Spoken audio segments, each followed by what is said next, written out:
Our Walt Grayson has been out and about in Mississippi and has collected some things to show us. It's not Halloween, but we are going to visit some cemeteries. Right, Walt? Yeah, that's right, Melanie. I find cemeteries fascinating, some of them, and I think they say a lot about the living left behind to see how they treat their dead.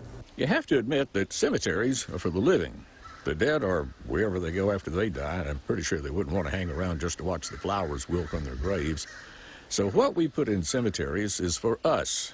You might think that columns at grave sites in old cemeteries weren't built very well because many of them seem to be broken, like these in Aberdeen.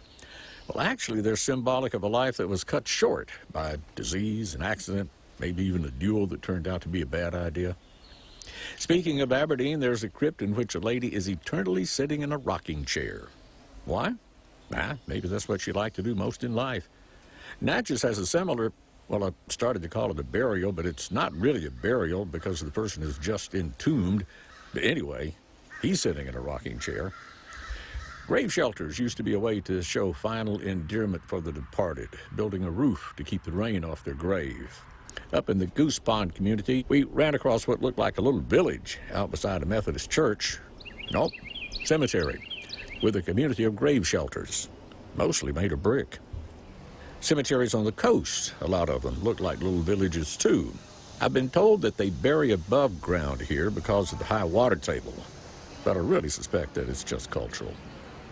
My friend, history professor emeritus at Gulf Coast Community College in Perkinston, Charles Sullivan, told me about some wooden grave markers he had run across in rural Stone County. They're little round and diamond shapes atop a piece of wood that probably held a name and a date way back there somewhere. Nothing on the wood left now, and not much of it on the older graves.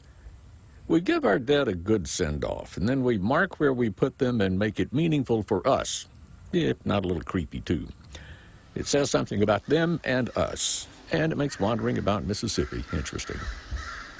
Many cemeteries have tours, especially at night, to help people kind of get a feel for who's buried there and what they contributed to the culture.